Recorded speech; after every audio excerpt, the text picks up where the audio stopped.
कहानी के शुरू में हम देखते हैं कि 5000 साल पहले इधर एक राजा रहा करता था जो कि बहुत ही ज़्यादा जालिम हुआ करता था। किसी टाइम ये शहर आज़ाद हुआ करता था, लेकिन अब इस जालिम राजा की वजह से ये शहर के लोगों को इसकी खुदाई करनी पड़ रही है। और ये खुदाई इसलिए करवा रहा है क्योंकि इसको एक ऐसे मटेरियल की तलाश थी जो कि इसको जादुई ताकतें दे सकती थी। और इन जादुई ताकतों की वजह से वो इस शहर पे नहीं बल्कि पूरी दुनिया पे राज कर सकता था। और इस जादुई मटेरियल का नाम एटर्नियम और इस एटर्नियम की वजह से वो एक ऐसा ताज बना लेगा जिसकी वजह से उसके अंदर बहुत ही ज़्यादा पावर्स आ जाएंगे। यहाँ से सीन कट होता है और हम लोग देखते हैं कि यहाँ लोग खुदाई कर रहे थे और उधर ही उनको एटर्नियम मिल जाता है जिसकी वजह से वो राजा उससे अपना ताज बना लेता है, जिसको पहनने के बाद उसके अंदर बहुत ही ज़्यादा ताकतें आ जाएंगी। और यहाँ एक छोटे बच्चे को हम देखते हैं जो कि उसके ख़िलाफ़ बात कर रहा होता है और वो पूरे शहर वालों को बताता है कि ये गलत है। और जैसे ही बात राजा को पता लगती है, राजा उस बच्चे को मारने की सोच लेता है और जब उसको मारा जा रहा होता है वो एकदम से गायब हो जाता है। फिर वहाँ दूसरी तरफ हम उस बच्चे को देखते हैं जिसके सामने अब 6 गोट्स बैठे हुए थे और वो उस बच्चे से कहते हैं कि तुमने आवाज़ उठाई, हमें बहुत अच्छा लगा, और जब भी तुम शाज़ैम बोलोगे तो तुम्हारे अंदर बहुत ही ज़्यादा ताकत आ जाएगी, हम सारे तुम्हें अपनी ताकतें दे देंगे और इन ताकतों की वजह से तुम उस राजा को भी हरा सकते हो। वो उनके कहने के मुताबिक शाज़ैम बोलता है और उसके अंदर बहुत ही ज़्यादा पावर्स आ जाती हैं।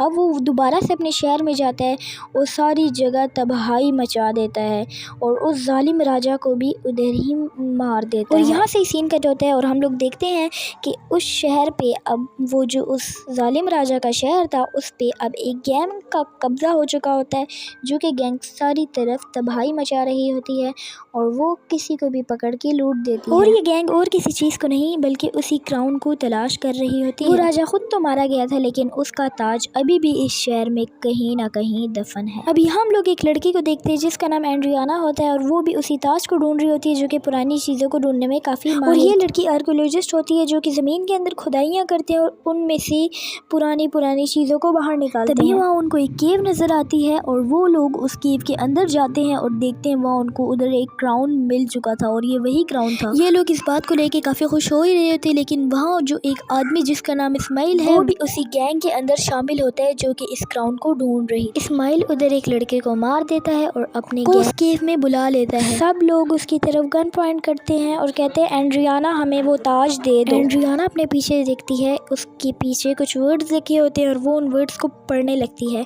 और उसके मुंह से निकल जाता है शाज़ैम वो वर्ड्स पढ़ते पढ़ते। तभी वहाँ ब्लैक एडम आ जाता है और उन सब गुंडों को मारने लग जाता है और उन सब को ऐसा मारता है कि वो सब एक शॉट में ही मर जाते हैं। और वहाँ इस्माइल मरने का नाटक करता है जिसकी वजह से उसकी जान वहाँ बच जाती है क्योंकि वो एंड्रियाना ने ब्लैक एडम को ज़िंदा किया था, इसलिए वो उसे कुछ भी नहीं कहता। अब वहाँ और भी ज़्यादा गैंग आ चुकी होती है और ब्लैक एडम इन सब को मारने लग जाता है। तभी वो देखता है कि एटर्नियम से बना हुआ रॉकेट उसके हाथ में आता है और वो उधर फट जाता है। और तभी यहाँ हम देखते हैं कि उस ब्लैक एडम को दर्द महसूस हो रहा था। यहाँ हमें पता लगता है कि ब्लैक एडम की कमज़ोरी वही एटर्नियम। ब्लैक एडम उस रॉकेट मारने वाले को मार ही देता है लेकिन वो उधर खुद भी बेहोश हो जाता है। तभी एंड्रियाना ब्लैक एडम को पकड़ के अपने घर में ले जाती है और ब्लैक एडम जब वहाँ उठता है तो वो एंड्रियाना के बेटे से मिलता है और एंड्रियाना के बेटा उसे कहता है कि तुम हमारे लिए एक मसीहा बन के आए हो, तुम उस गैंग ने हमारा जीना हराम करके रखा हुआ है, तुम उस गैंग को मार सकते हो। ब्लैक एडम कहता है नहीं, यह मेरा 5000 साल पुराना शहर था और अब ना मुझे इनके लोगों से कोई फ़र्क पड़ता, मैं इस शहर को नहीं बचाऊंगा। और ये कह के ब्लैक एडम नीचे आ जाता है और वो पूरे शहर को एक्सप्लोर करने लग जाता है। अब हम लोग वहाँ एक फीमेल लीडर को देखते हैं जिसका काम इस दुनिया में आने वाले सुपर हीरोज़ और सुपर विलेंस को रोकना होता है, जिसकी वजह से हम लोगों को कोई मुश्किल ना आए। वो वहाँ एक सुपर हीरो हॉकमैन से बात कर रही होती है और वो कहती है कि ब्लैक एडम दोबारा आ गया है और अगर उसको रोका ना गया तो वो 5000 साल पहले जैसे शहर को तबाह किया था वो दोबारा कर देगा। हॉकमैन इस चीज़ के लिए राज़ी हो जाते हैं और वो अपनी और भी टीम को बुला देता है जिसमें और भी सुपर हीरोज़ थे और वो अब ब्लैक एडम को ढूंढने के लिए चले जाते हैं।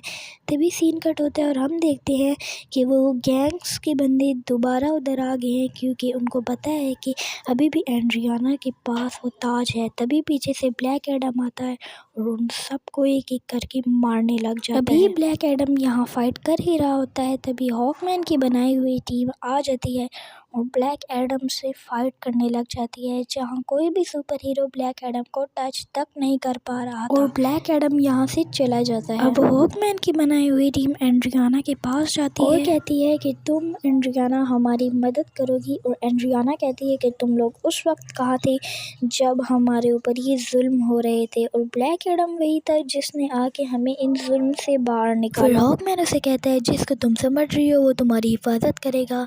वो उसने इसी शहर को 5000 साल पहले पूरे तरीके से तबाह कर दिया था और एट द एंड वो एंड्रियाना मान ही जाती है और वह एंड्रियाना उस पूरी टीम को ब्लैक एडम के पास ले जाती है और बैठकर बात करने की गुजारिश करती है क्योंकि वो नहीं चाहती कि इधर थोड़ी सी और तबाही हो। दूसरी तरफ वो गैंग के बंदे इधर वो क्राउन को ढूंढने आए हैं लेकिन उनको अभी तक ये क्राउन नहीं मिला था जिसकी वजह से वो लोग इधर से चले जाते हैं। लेकिन एंड्रियाना के बेटे को पकड़ वही एंड्रियाना के बेटा एंड्रियाना को कॉल कर देता है और बताता है कि मुझे किडनैप कर लिया गया और मुझे किसी और ने नहीं बल्कि इस्माइल ने ही किडनैप किया। फिर एंड्रियाना ब्लैक एडम और उस टीम से मदद मांगती है।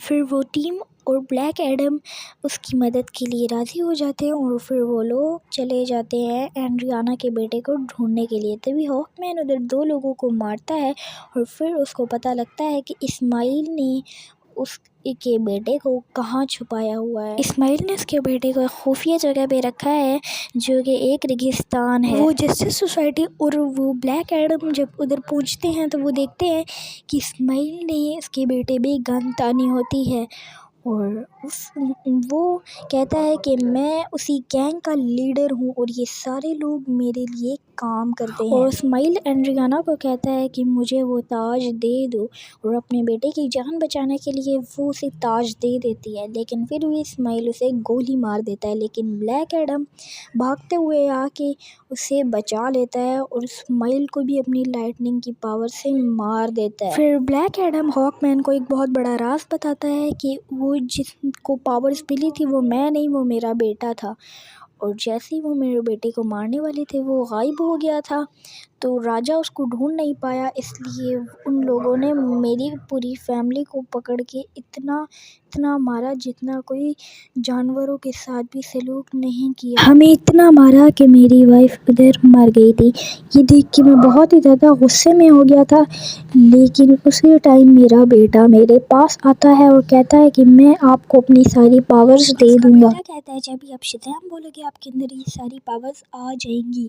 अब ये दोनों यहाँ बात ही कर रहे होते हैं तभी राजा का सिपाही एक तीर मारता है और वो सीधा जाके ब्लैक एडम की बेटे को लगता है और उसका बेटा उधर ही मर जाता है। ये देख के वो बहुत गुस्सा हो जाता है और वो जालिम राजा के शहर में जाता है सिर्फ उसको ही मारने वाला होता है लेकिन वो इतना गुस्से में था कि उससे अपनी पावर्स का कंट्रोल ही नहीं हुआ और उससे पूरा शहर तबाह हो जाता है।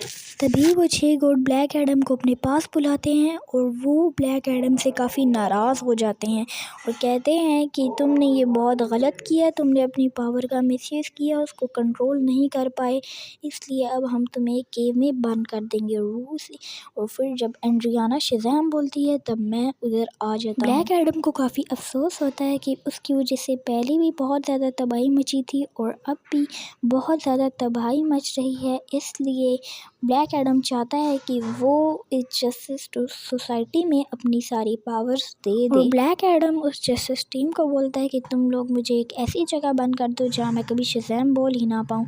फिर वो शज़ैम बोलता है और अपने ह्यूमन रूप में आ जाता है। अब वो एक नॉर्मल इंसान बन चुका था। और फिर ब्लैक एडम को पानी के अंदर बंद कर दिया जाता है और उसके मुंह पे भी ऐसी डिवाइस लगा दी जाती है जिससे वो कभी भी कोई भी चीज़ नहीं बोल सकता था। दूसरी तरफ हम देखते हैं कि इस्माइल मर के हेल में आ चुका था और वो उसके सब कुछ प्लान के मुताबिक होता है। वो उसका प्लान ये था कि उसकी एक हाथ में वो ताज पकड़ा हुआ होगा और दूसरे हाथ से वो गोली मार देगा और ब्लैक एडम आके उसको बचा के मुझे भी मार देगा और फिर ये हेल का डीमन उसे अपनी सारी पावर्स दे देगा और फिर वो जाता है और हेल के डीमन से अपनी सारी पावर्स मांग लेता है और ऐसा ही होता है। हेल का डीमन उसे अपनी सारी पावर्स दे देता है। अब ये इस्माइल नहीं सबाक बन चुका होता है और फिर ये दुनिया में आके पूरी दुनिया में तबाही मचाने लग जाता है और जस्टिस सोसाइटी भी आती है इसको मारने के लिए, लेकिन वो इसे कुछ भी नहीं कर पा रही होती क्योंकि ये सबाक इन्हीं की टीम में एक मेंबर जिनका नाम डॉक्टर फेथ है वो अपनी बहुत सारे क्लोन बना लेते हैं और फिर भी वो लोग सबाक को नहीं मार पा रहे होते हैं। तभी वो लोग डिसाइड करते हैं कि वो ब्लैक एडम को दोबारा जगाएंगे। अब डॉक्टर फेथ उनकी पावर्स की मदद से ब्लैक एडम को जाके कहता है कि तुम्हें दोबारा से शज़ैम बोलना होगा जिसकी वजह से तुम दोबारा ब्लैक एडम बन जाओ और हम लोग सबाक को नहीं हरा सकते। उधर से वो बाहर आता है और सबके साथ फाइट करके बाहर आ जाता है पानी से और फिर वो शज़ैम बोलता है, उसके अंदर ब्लैक एडम की फिर से पावर्स आ जाती हैं। जस्टिस सोसाइटी के अभी मेंबर्स उसके साथ लड़ ही रहे होते हैं तभी वहाँ डॉक्टर फेथ अपनी जान से हाथ धो बैठते हैं, उधर ही मर जाते हैं और वो हर कोई ट्रिक्स अपना लेते हैं लेकिन वो किसी भी ट्रिक से सबाक को नहीं रोक पा रहे होते हैं। तभी वहाँ ब्लैक एडम आ जाता है और इन दोनों की काफ़ी टक्कर की लड़ाई होती है और वो काफ़ी लड़ाई बहुत ही ज़्यादा देर तक चलती रहती है। फिर अचानक से ब्लैक एडम उसके सींगों को पकड़ के उसको बीच में से फाड़ देता है और यहीं उसका एंड हो जाता है। यहाँ सबाक भी मर जाता है और अब सब कुछ पहले जैसा नॉर्मल हो जाता है और सब लोग ब्लैक एडम को अपना मसीहा मानने लग जाते हैं, अपना सुपर हीरो मानने लग जाते हैं। तभी वो लेडी जो कि इन सब जिसने हॉकमैन से कहा था कि अपनी एक टीम बनाओ, वो उससे बात कर रही होती है और कहती है कि तुमने इनका मसीहा बनना है, जो भी बनना है तुम बनो, लेकिन इस शहर से बाहर ना जाना क्योंकि इस शहर से बाहर तुम और भी सुपर हीरोज़ हैं जो कि तुम्हें मार सकते हैं, तुम्हारे लिए ख़तरा है। कहता है कि इस दुनिया पे कोई भी नहीं जो मुझे मार सकता है। वो कहती है नहीं, इस दुनिया पे तो नहीं, लेकिन इस दुनिया से बाहर का एक है जो कि तुम्हें मार सकता है। ये सुन के ब्लैक एडम को काफ़ी गुस्सा आता है और वो स्क्रीन ही ब्लास्ट कर देता है जिससे वो बात कर रही होती है। फिर एकदम से हम यहाँ देखते हैं कि उधर और कोई नहीं, सुपरमैन आ जाता है। सुपरमैन कहता है कि हमें बैठ के बात करनी चाहिए और इन दोनों को दिखाते हुए यहाँ मूवी एंड हो जाती है। Bye bye.